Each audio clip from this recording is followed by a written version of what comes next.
Assalamualaikum, anda sedang menonton Sekilas Fakta 2 Oktober 2023 bersama saya Kemilia Nur Azlan.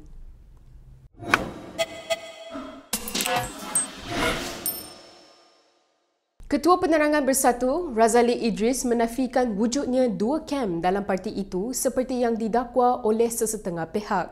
Sebaliknya, Razali menjelaskan bahawa pemilihan pimpinan tertinggi Bersatu tidak diadakan tahun ini kerana tumpuan sepenuhnya mahu diberikan kepada pemilihan peringkat cawangan dan negeri. Memetik portal utusan Malaysia, Razali berkata susulan keputusan parti menangguhkan pemilihan sehingga tempoh 18 bulan pada Mei lalu, Bersatu tidak akan mengadakan pemilihan melibatkan jawatan Presiden. Bersatu juga katanya tidak akan mengadakan pemilihan bagi jawatan Timbalan Presiden, Naib Presiden, Majlis Pimpinan Tertinggi MPT dan peringkat bahagian tahun ini. Sebaliknya, Razali berkata pemilihan di peringkat cawangan akan diadakan terlebih dahulu sebelum pemilihan pimpinan tertinggi. Sebelum ini, timbul spekulasi bahawa wujudnya dua kem dalam Bersatu antara Presiden Muhyiddin Yassin dan Setiausaha Agung Parti Hamzah Zainuddin. Bagaimanapun, ia telah dinafikan oleh Timbalan Presiden Bersatu Ahmad Faizal Azumu yang sebaliknya mendakwa pihak luar mahu melihat parti itu berpecah dan lemah. Malah katanya sokongan terhadap Muhyiddin sebagai Presiden masih utuh. Muhammad Sanusi Mat Noor menafikan menggelar Vincent Tan dan syarikat Tycoon itu sebagai korup. Menurut Sanusi, rakyat Malaysia mengetahui bahawa dia sebagai Menteri Besar Kedah mengamalkan dasar mengutamakan golongan bawahan dan bukannya golongan korporat atau kaya. Jelasnya, kenyataannya tidak akan menyebelahi tycoon-tycoon besar bermaksud keutamaan tidak akan diberikan kepada korporat besar dalam aspek pembangunan.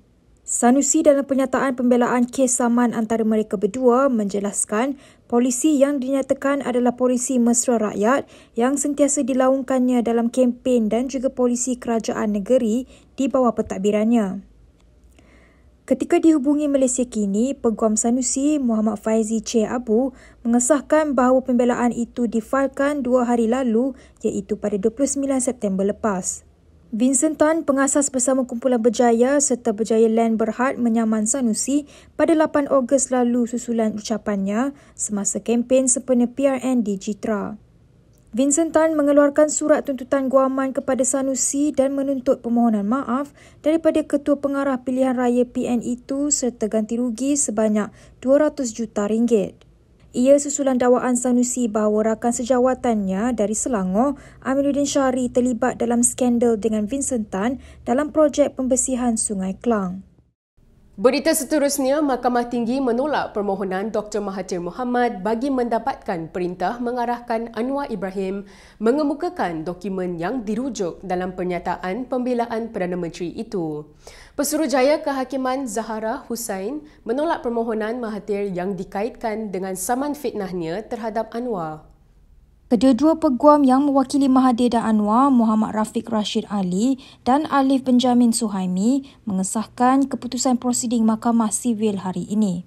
Rafiq berkata mahkamah memerintahkan Mahathir membayar kos RM2,000 kepada Anwar dan keputusan dibuat atas alasan bahawa apa yang dinyatakan dalam pembelaan terpindah Anwar adalah mengenai peristiwa yang berlaku pada masa lalu dan tidak direkodkan dalam sesuatu dokumen. Bagaimanapun, menurut Rafiq, sekiranya terdapat dokumen yang dinyatakan, ia akan menjadi sebahagian dari pembelaan Anwar dan perlu dikemukakan ketika pengurusan kes di peringkat pra-perbicaraan. Pada 3 Mei lepas, Mahathir menyaman Presiden PKR itu atas kenyataan dibuat Anwar ketika Kongres partinya pada 18 Mac lalu yang menggelar Mahathir sebagai resis dan membolot kekayaan untuk diri dan keluarganya. Susulan itu, pada 14 Jun, Anwar menfailkan pernyataan pembelaannya dengan berkata sedia untuk membuktikan kebenaran dakwaan itu di mahkamah. Ahli Parlimen Tambun itu memetik beberapa dakwaan bail-out syarikat yang dikaitkan dengan anak Mahathir serta dakwaan kononnya terdapat kronisma dan nepotisma semasa bekas Ahli Parlimen Langkawi itu berkhidmat sebagai Perdana Menteri. Kemudian melalui jawapannya, Mahathir membalas bahawa Anwar adalah seorang pembohong yang tidak pernah memberikan bukti mengenai dakwaannya.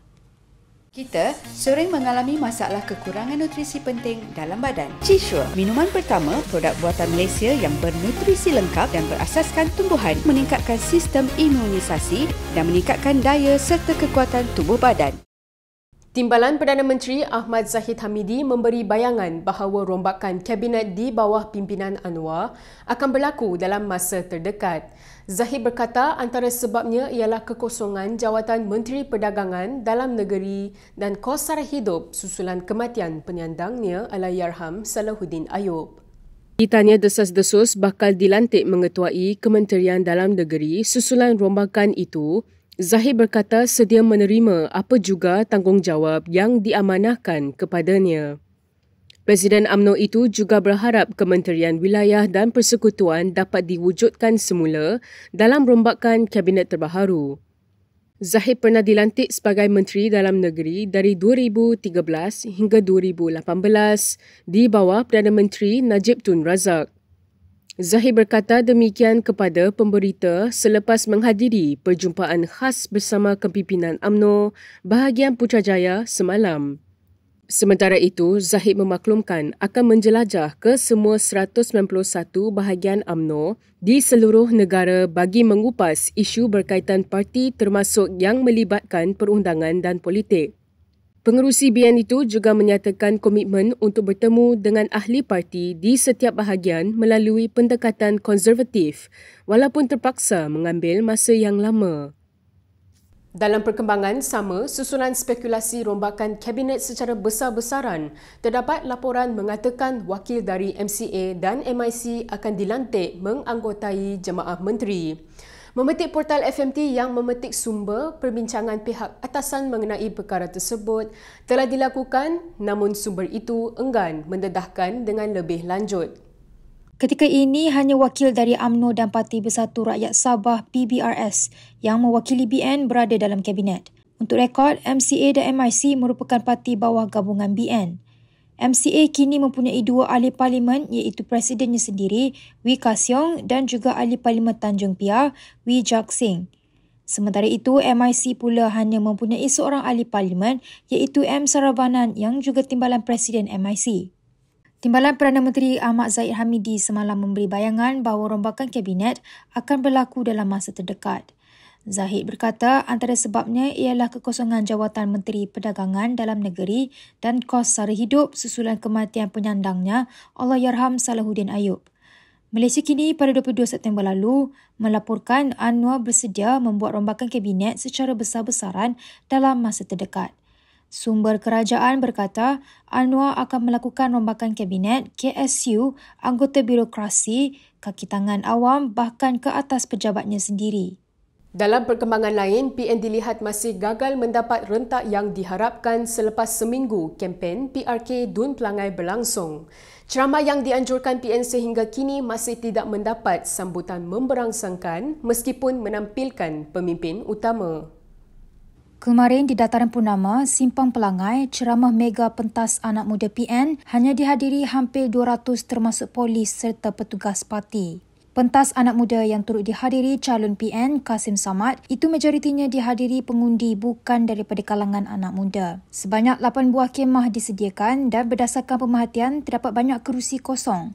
Antara ahli panel utama yang menyampaikan ceramah malam tadi ialah Ketua Pemuda Bersatu Wan Ahmad Faisal, Wan Ahmad Kamal serta Timbalan Ketua Pemuda PAS Afnan Hamimi Azamuddin. Sebelum ini, Malaysia kini turut melaporkan ceramah yang diadakan PN di Felda Cemomoy juga kurang mendapat sambutan warga peneroka ataupun pengundi di kawasan itu. Ceramah itu turut dihadiri Timbalan Presiden PAS Tuan Ibrahim Tuan Man selaku pimpinan utama PN. Selasa ini, pengurusi PN Muhyiddin Yassin dijadualkan akan turun berkempen di Pelangai, kemudiannya disusuli oleh pemimpin utama lain seperti Hamzah Zainuddin dan Razzi Jidin.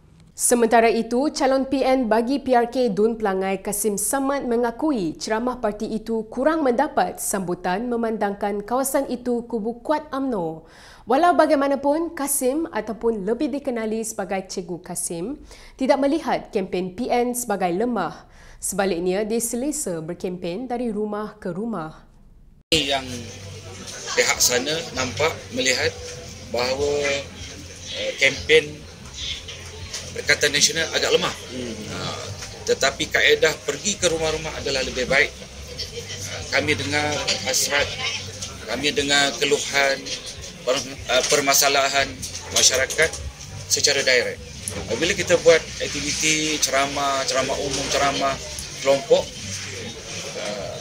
saya tidak yakin ramai masyarakat tempatan yang hadir.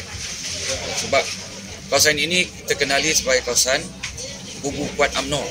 Jadi mereka nak munculkan diri mereka dalam aktiviti yang besar begini, mungkin ada segar malu kepada rakan-rakan yang masih ada di sana.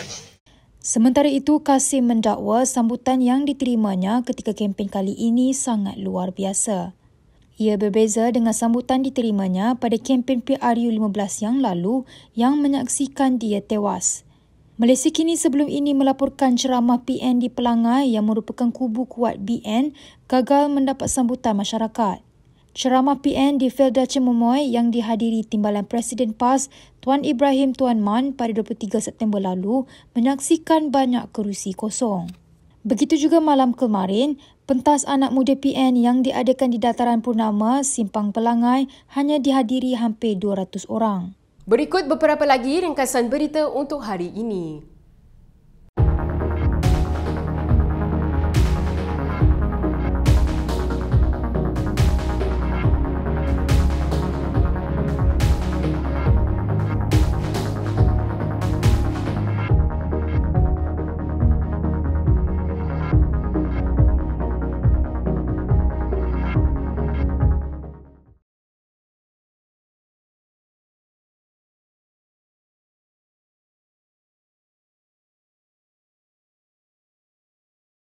Sekian sahaja daripada saya, Kemilia Nur Aslan untuk Sekilas Fakta. Untuk lebih banyak berita, anda boleh melayari kinitv.com. Anda juga boleh mengikuti kami di Instagram, Twitter, YouTube dan Facebook. Salam hormat dan jumpa lagi.